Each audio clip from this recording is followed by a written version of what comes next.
All right, welcome everyone. Today I'm going to be sharing some philosophical musings with you. I haven't done it quite this way in a while. I'm going to try it again just for something different to do.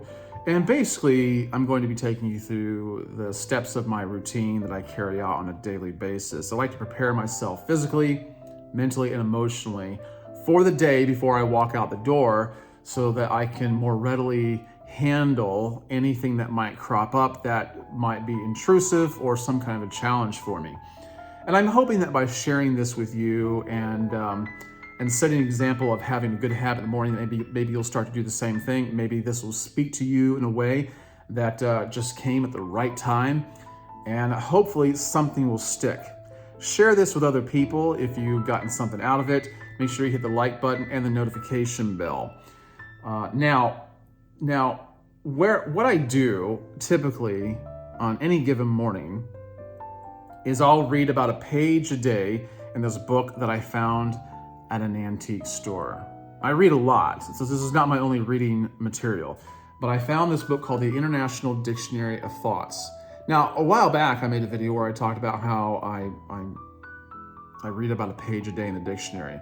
Well, I have deferred that for a while to be able to do this. This book is nearly 1,000 pages of wise sayings. This is right up my alley. And I think it does help to take time every day to find out what other people have to say about what you can learn from their experiences in life. And so that's all I do. I just read one page because there's too much in this kind of material. You can't read page after page, sit down, read 50 pages. It's just too much to digest. And I don't read one consecutive page after the other. I skip around. I have a certain method I have for that I won't get into unless you just really want to know. So I'm going to be reading some quotes to you and giving you little sidebars on my thoughts about them, just briefly, on misery and misfortune. Okay? So if misery and misfortune are something that you are familiar with, and I'm sure you are, because every human being is, then listen up. Before I get into that, let me share with you what I have in my beard today. A lot of people want to know. This month I've been using Boss Man products a lot, and I like Boss Man. If you haven't ever tried them out for yourself, do it. Just follow the link in the description down below. Use my code, it'll save you some money. But in the shower this morning, I used their Fortify conditioner, and I highly recommend all that. I'm not going to spend a lot of time going into the descriptions of the products, but if you're interested, you can find out more. When I got out, by the way, this is vetiver. They have 5 different scented, 4, 5, 6 maybe different scented products here. And vetiver, man, I tell you what, it's hard to beat. You're going to have a really hard time finding something you like more than this. And this is their beard jelly. To me, it's like a cross between beard oil and beard balm in a liquefied form. Liquefied, but thicker, okay? And so it lasts in your beard a long time. This vetiver, I just recently got this because vetiver is my favorite co-lotion that they have, which is like a cologne you spread on your skin like a lotion, and it lasts, I'd say maybe more than 24 hours. It is great. People love it. You'll get compliments on it. And they have, I think, 5 different scents, and they're all great. They're all great. But after I got through putting the beard jelly on, then I put the beard balm on. And it's a softening beard balm. It's not stiff. Then I put the co-lotion on. Hey, listen, if you're interested in it, all you have to do is go to bossman.com. I'll provide a link down below. Use my code BOSWELL15, save 15%. I think you'll like them a lot. Okay, so let's get into the topics of today. Now, the first one, I said we're going to talk about misery and misfortune, but the first quotes are actually on being a miser. So let's see. There's about 3 different ones here. Let's see what this book has to say. The miser is as much in want of that which he has as of that which he has not. And this is the affliction of the miser, by the way. This is the bane of his existence. He wants a lot of things, but he doesn't let them easily escape his grasp either. There's no earn and spend. It's all earn and save, keep to yourself. And that's what makes you a miser. But it's a miserable existence. People do this because they feel insecure. I remember when I was young, I asked my grandmother, I said, why are older people so like careful with their money? I was too young to understand, And she said, we have to understand that people who lived through the Depression back in the 1930s, that never leaves them. And so they constantly save and scrimp, and they never let anything go out because they're afraid it's going to happen again, which I guess is a possibility. It could, but you don't want to become a slave to it. I've already said too much. A miser grows rich by seeming poor. An extravagant man grows poor by seeming rich. Groan under gold, yet weep for want of bread. Many of you know what I do for work. I work for a utilities company.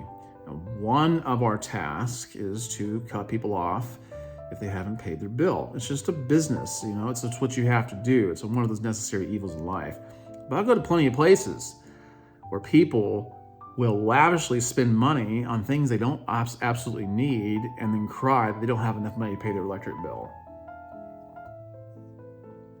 All right, grown under gold, yet weep for want of bread.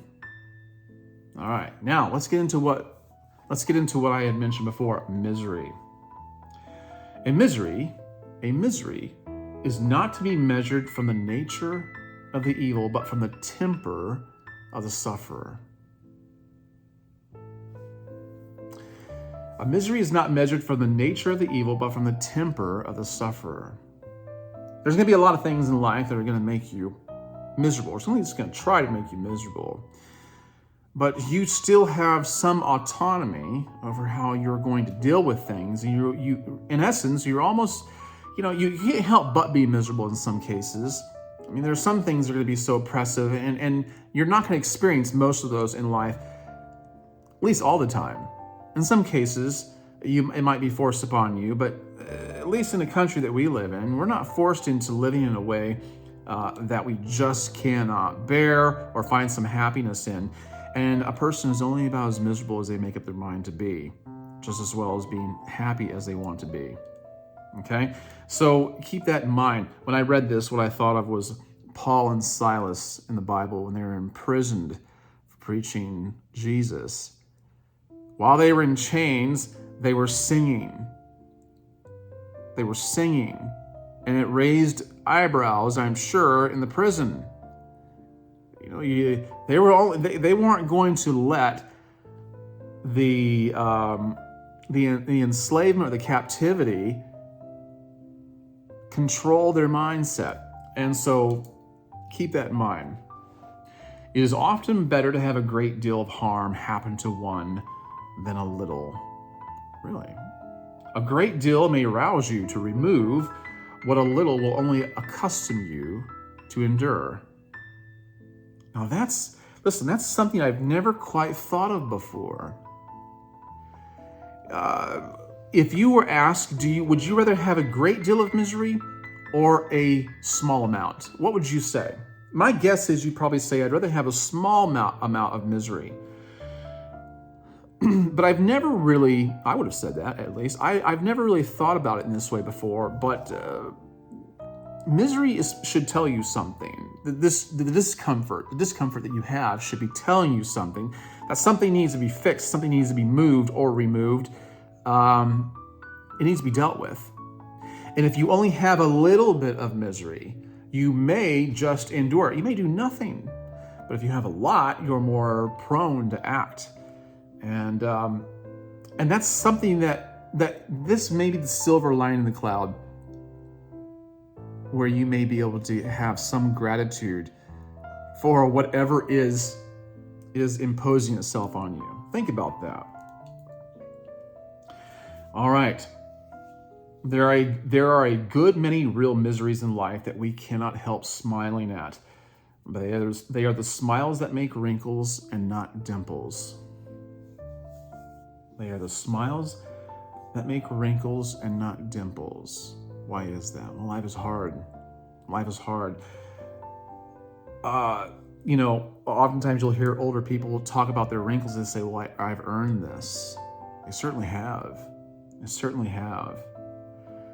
I tell you what, though, I'd rather get to the end of my life with wrinkles that were made from smiling, even if it was as a result of misery, than having a smooth face, which is hard to do, right? Regardless. But I'd rather have a testimony that I wear on my visage. All right. We should pass on from crime to crime, heedless and remorseless, if misery did not stand on our way, and our own pains admonish us of our folly. This kind of goes back to one of the previous quotes I just mentioned.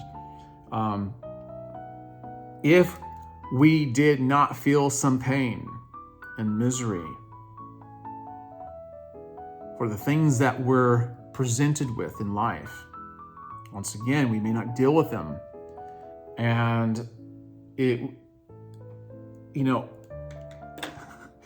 have pain sensors all over, right? So if you stick your hand on a heating element, or like on the top of a stove, and you pull it back really quick, those receptors are telling you something. You shouldn't do that. You should turn it off before you do anything else. You need to take care of this. It's hurting. Attention needs to be given to it. If we were all so comfortable in life, if everyone was so much more comfortable as they think they ought to be or deserve to be, crimes and injustices would be so much greater than they are. But for angst, life would be just perpetual violence, wouldn't it? A perpetration of injustices that you could never quelch, and to not feel pain over that would be numbness. And why would anybody live like that? All right.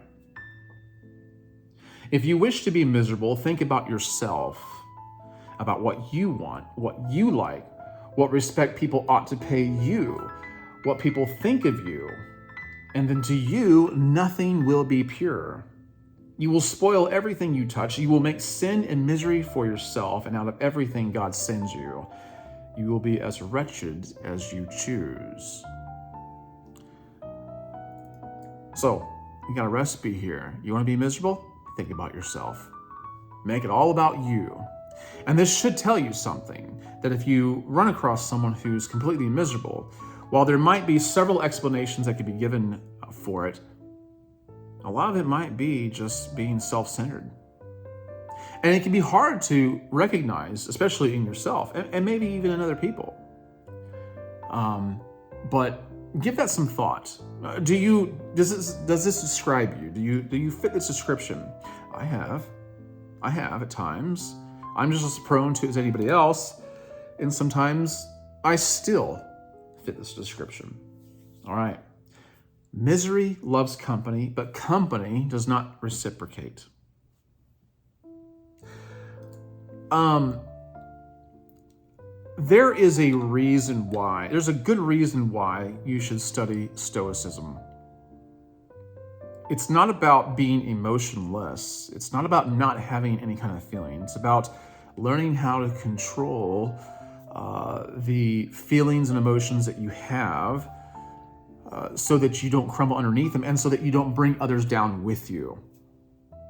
Okay? And if you are someone who likes to vocalize your misery, and we've all done this, right? We've all done it.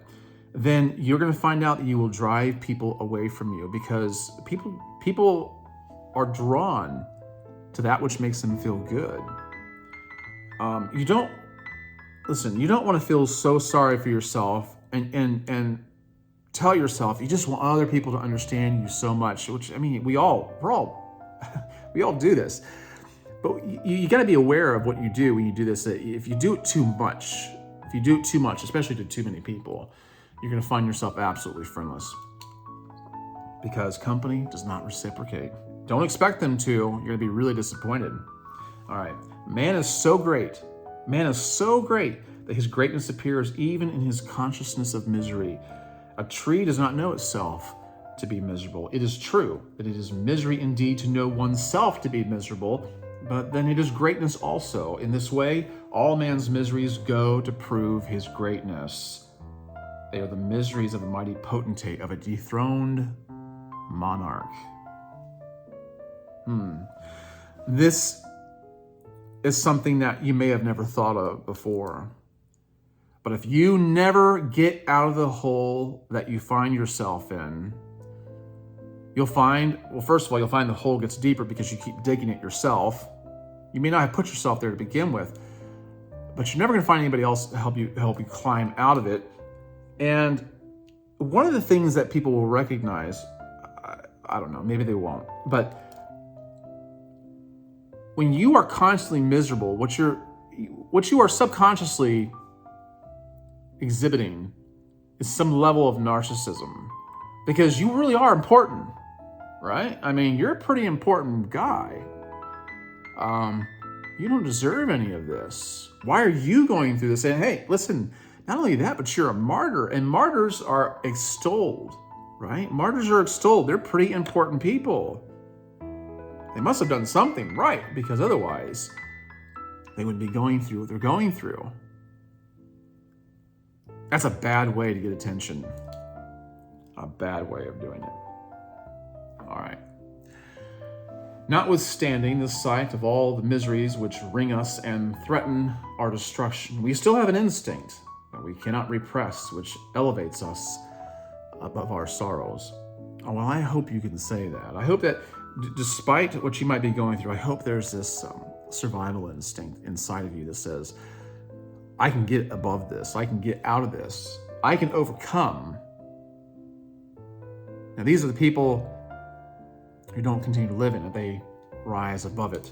All right. Misery so little appertains to our nature, and happiness so much so, that we lament over that which has pained us, but leave unnoticed that which has rejoiced us. When you're going through a trial, don't forget, it hasn't always been bad. There have been good things. Dwell on those things. The Apostle Paul talks about that in his epistle. I can't remember which one. I think it's Philippians, but we should focus on and dwell on the good things rather than just thinking, just getting stuck in a mindset where everything is bad. All right. Man is only miserable so far as he thinks himself so. Well, that's already been iterated here. Let's move on. Half the misery in the world comes of want of courage to speak and to hear the truth plainly and in a spirit of love. That there's so much to unpack there. This is by Harriet Beecher Stowe. People want the courage to speak and hear the truth, and it should be done in a spirit of love. And that's it. It's a very precipitous place to be. It's very hard when you're filled with so much conviction and you want to convey something that you know to be truth, but if it's conveyed the wrong way, it can be absolutely harmful. And I don't know if I've ever got it figured out. It's difficult. It's difficult, but it's something that has, at least for me, it has to be worked on all the time. All right, let's talk about misfortune. A soul exasperated by its ills falls out with everything, with its friend and itself. Yeah, you don't want to bring others down by what you're going through. I have wondered about friendships that I've had in the past that I have no longer, and after dwelling on that for a while, I've come to wonder if it's because of the negativity that I exuded during that time. Maybe people thought I'm tired of his drama, which is very possible. And honestly, I couldn't blame somebody for feeling that way. So, Evil events come from evil causes, and what we suffer springs generally from what we have done. Own what you've done to make yourself miserable. Always let it be a question that arises in your mind anytime you're going through an unhappy period. What have I done? Where am I held responsible for the place I find myself in now?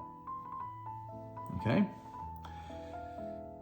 After all, our worst misfortunes never happen, and most miseries lie in anticipation. Anticipation is one of those things you really have to get control of. Stop thinking about what might be happening and only think what might happen, and only think about what is happening. You know, nothing's happened until it has. You understand what I'm saying? You worry about the worst case scenario, but it hasn't happened until it has.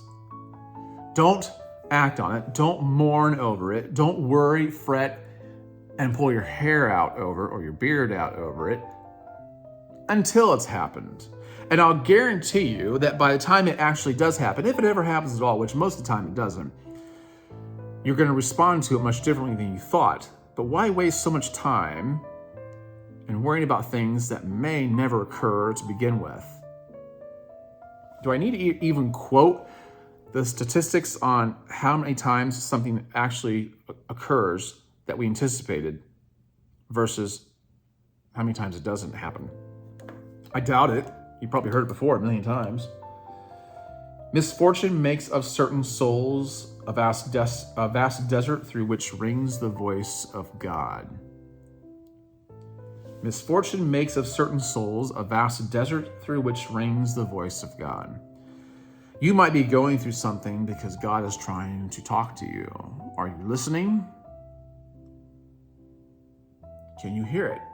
I don't mean an audible voice. You can think about it in different terms if you want, but God is there. You know, if you're going through something, ask yourself, what am I supposed to be learning from this? What's the takeaway? Am I getting the hint? Am I growing as a result of this? God is talking to you, by the way. And if you don't hear his voice, I don't mean an audible voice, then you're not paying attention. The greatest misfortune of all is not to be able to bear misfortune. I'll take these words and let them stick because it's very important to be able to bear misfortune because life has plenty of them. I saw a meme on Instagram yesterday where it talks about how we think life is going to turn out. And you have this projection, you have this goal, these dreams, and we see it as this guy's on a bicycle and he's on a flat road and there's this arrow pointing to the goal line and he sees himself, that's where I'm going.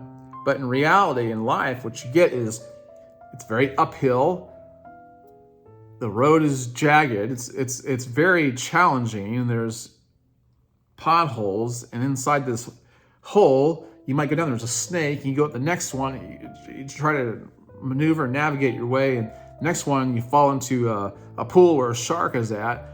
You might get to where you're going, but there's a lot of challenges and misfortunes along the way. You have to learn to expect them.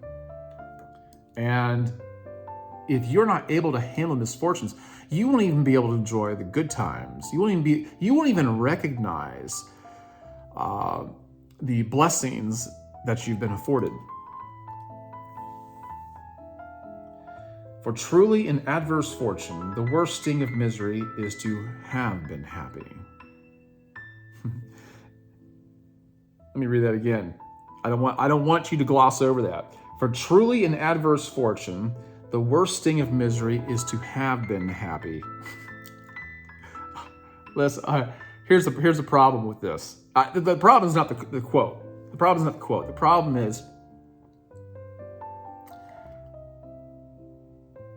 I can see someone in this situation, and correct me if I'm wrong. You can give me your input. In fact, put all the comments down below that you want. This is the person that will sit back and go, well, I was happy until now. I was happy, but I'm not happy anymore. And inevitably what will occur, from there on out, and you might see this as a pattern in someone's life. You might see it in your own life.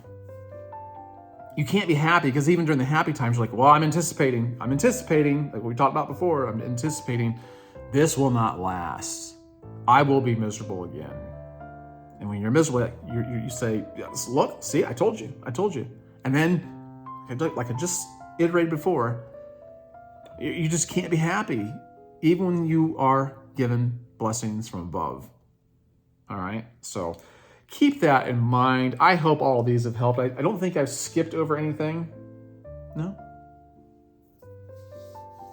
I haven't skipped over anything. But I hope this has given you food for thought.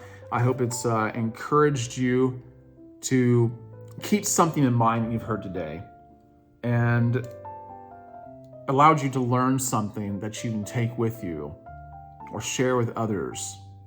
I hope it makes a difference in your day.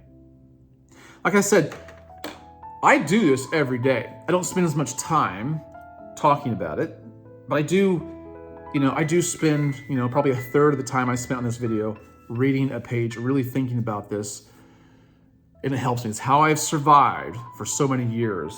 When I was younger, I read my Bible a lot. I probably read my Bible literally hundreds of times, in the New Testament, literally thousands of times. And it was to be able to survive life. I've always involved myself with things like this, and I hope you do the same. If you've liked this video, let me know. Let me know and tell me if you want to hear more like this, because I certainly enjoy making them. Even if nobody else watches them or if they don't see that it doesn't crop up. That's why you need to hit the notification bell, because YouTube, they won't let you know unless you hit the notification bell that something else like this has come up. And I want to be able to be there for you guys if you need to hear from somebody. All right, guys. I will catch you on the next one. Have a great day. Be wise.